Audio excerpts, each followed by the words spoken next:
Hello guys, तो हम आज बायो का एक बेहद ही इम्पॉर्टेंट टॉपिक लेके आए हैं। आनुवंशिक पदार्थ के लिए हार्शे एवं चेस का परीक्षण। ये एक ऐसा टॉपिक है जो हर साल कभी न कभी घुमा के या सीधे तरीके से बोर्ड के एग्ज़ाम्स में ये क्वेश्चन पूछे जाते हैं। तो ये बायोलॉजी का बायोलॉजी सब्जेक्ट का बेहद ही इम्पॉर्टेंट टॉपिक है। तो इसे हम आज क्लियर करने वाले हैं। बहुत ही सरल तरीके से, आसान तरीके से समझने और सीखने वाले हैं।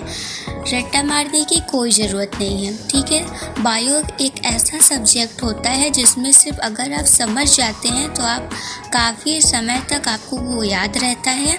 और पढ़ाई आप ऐसा करिए ना कि आप किसी को पढ़ा सकें। आप किसी टॉपिक को इस तरीके से तैयार करिए, इस तरीके से समझिए कि आप दूसरे को समझा सकें। तो हम आज ऐसे ही इस टॉपिक को क्लियर करने वाले हैं। आप अपने दोस्तों को समझाइए, उनको ये वीडियो शेयर करिए, ठीक है। चलिए, तो ये हार्शे एवं चेस का परीक्षण है। तो सबसे पहले इस परीक्षण के बारे में बता दें कि ये परीक्षण किसने और क्यों दिया था, ठीक है। तो सबसे पहले ये जो परीक्षण है वो हार्शे एवं चेस, जहाँ की ये हेडिंग टॉपिक्स के हेडिंग से पता चलता है। तो इन्होंने बताया ना कि जो हमारा डीएनए है, डीएनए ही एक आनुवंशिक पदार्थ है। अब सबसे पहले हम ये जान लेते हैं कि आनुवंशिक पदार्थ आखिर क्या होता है। तो आनुवंशिक पदार्थ उसे कहते हैं जो आनुवंशिक लक्षणों को एक पीढ़ी से दूसरी पीढ़ी तक पहुंचाता है, ठीक है। जैसा कि आप पिछली कक्षाओं में पढ़ चुके हैं और इस 12th में भी स्टार्टिंग चैप्टर्स में ये बताए जाते हैं, ठीक है, कि आनुवंशिक पदार्थ क्या होते हैं, डीएनए क्या होते हैं, आरएनए क्या होते हैं, ठीक है। तो आनुवंशिक पदार्थ डीएनए है या आरएनए है, ठीक है। तो इसे कंफर्म करने के लिए ये परीक्षण किया जाता है, ठीक है। तो इनका जो प्रयोग था, इन्होंने जो प्रयोग किया और जो इससे निष्कर्ष निकला, तो इससे ये पता चल जाता है कि नहीं, डीएनए ही है ऐसा एक पदार्थ जो आनुवंशिक पदार्थ है, जो सूचनाओं को वहन करता है या सूचनाओं को एक स्थान से दूसरे स्थान तक पहुंचाने का कार्य करता है। तो समझ में आ गया होगा कि किस टॉपिक के बारे में बताने वाले हैं हम लोग। तो सबसे पहले इस परीक्षण के लिए हमें क्या क्या मटेरियल चाहिए, ठीक है। जैसे हम अपने घरों में क्या करते हैं, खाना बना रहे हैं, ठीक है। खाना बनाते हैं तो हम पूरा एक सब कुछ का एक सामग्री होता है, ठीक है, कि हमें ये इस चीज़ की सब्जी बनानी है तो इसमें ये इंग्रेडिएंट्स लगने चाहिए, ठीक है, या लगते हैं, ठीक है। तो इनके परीक्षण में कुछ ऐसे मटेरियल्स थे, कुछ ऐसे सामान थे जो लगते हैं, ठीक है। तो देखिए यहाँ पे क्या क्या चाहिए। तो सबसे पहले हमें एक बैक्टीरियोफेज चाहिए, यानी कि जीवाणुभोजी। जीवाणुभोजी आप लोग देखे होंगे कैसा होता है, मैं आपको बना के यहाँ पे दिखाती हूँ। कुछ ऐसा होता है, इस आकार का हमारा जीवाणुभोजी कुछ ऐसा, ठीक है, इस आकार का होता है। यहाँ पे उसके डीएनए होते हैं, ठीक है। ये हमारा जीवाणुभोजी होता है, ठीक है। समझ गए होंगे आप लोग। तो जीवाणुभोजी लिया गया, ठीक है। और लिया गया क्या, अब जीवाणुभोजी लिया गया था और यहाँ पे एक आप देखेंगे, यहाँ पे एक ई कोलाई लिया गया था, ठीक है, पता चल गया। अब ये सवाल उठता है, अगर कोई आपसे पूछे कि नहीं जीवाणुभोजी ही क्यों लिया, ई कोलाई ही क्यों लिया, तो हमारे पास जवाब होना चाहिए, ठीक है।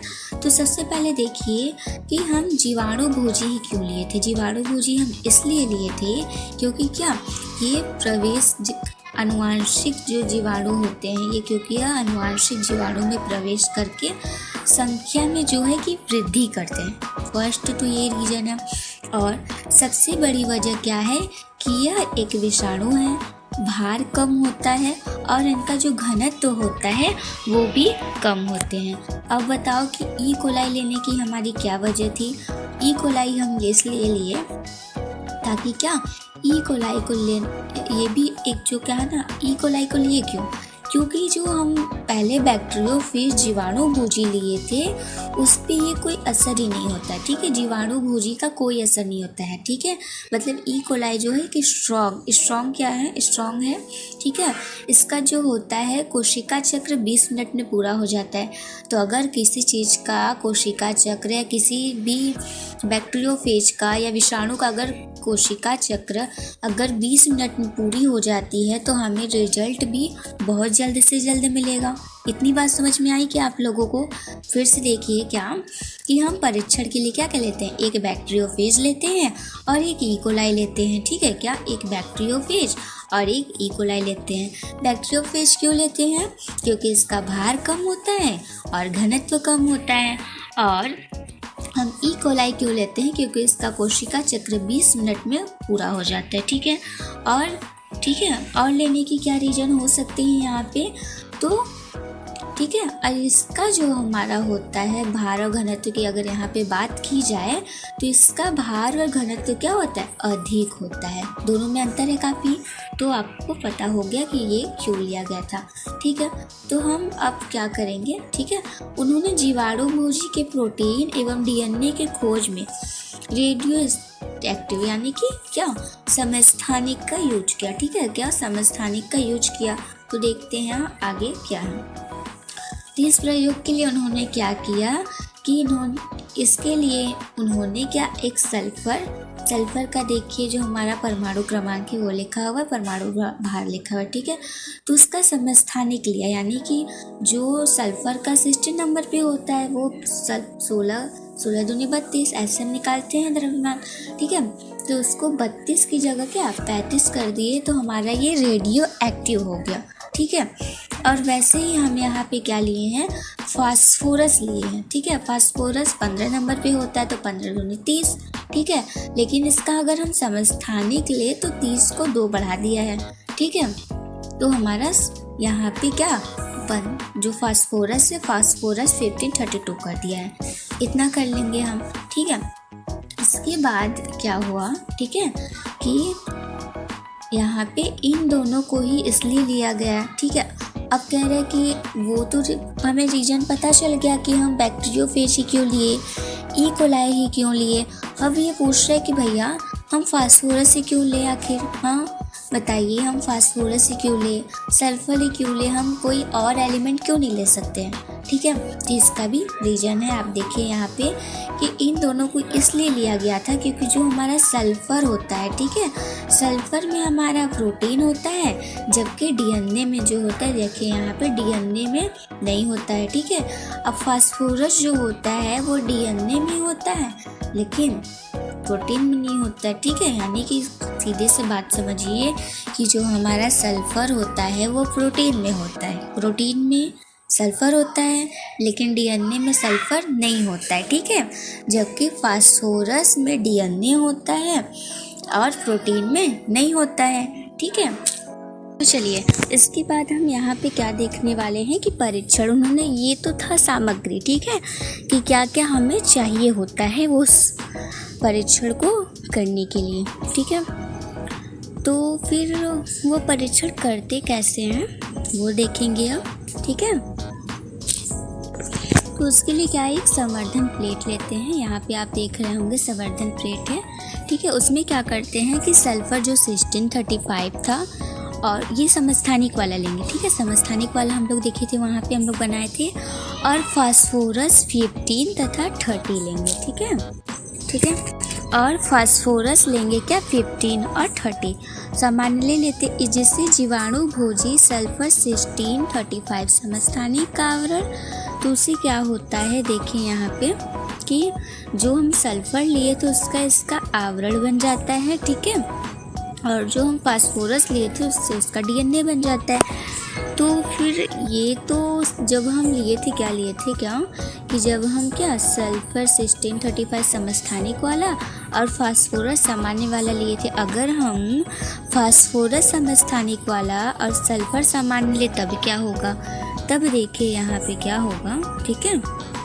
यहाँ पे देखिए तो क्या अगर हम यहाँ पे ले तो इसका यहाँ पे देखिए पहले इसका जो प्रोटीन बना हुआ था, ठीक है, फास्फोरस का प्रोटीन बना था अब फास्फोरस का प्रोटीन अभी भी है, लेकिन यहाँ पे सामान्य वाला था, ले यहाँ पे समस्थानिक वाला बन गया।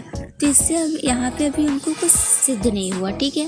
वो आगे भी कुछ किए, क्या किए देखिए यहाँ पे, ठीक है। यहाँ देखिए, तो अब ये सब तो कर लिए थे, फिर भी उनको कुछ कमी लग रही थी, ठीक है। तो वो क्या किए कि जब वो सल्फर 1635 वाला और सामान्य वाला, यानी कि जो यहाँ पे पहला वाला था वो लिए, ठीक है। उसको क्या किए कि ई कोलाई में डाल दिए। अभी तो जीवाणु भोजी में था, अब उसको ई कोलाई में डाल दिए। तो ई जिसके जीवाणु का आनुवांशिक पदार्थ ई कोलाई में आ गया। आनुवांशिक पदार्थ यानी कि क्या, ये आया, ठीक है। यहाँ पे ये आया था, ठीक है। तो फिर क्या हुआ कि ई कोलाई में आ गया, तो उन्होंने सेंट्रीफ्यूज किया, यानी कि अपकेंद्रीकरण। अपकेंद्रीकरण करने पे उनको मिला क्या, वो देखिए हम यहाँ पे, ठीक है।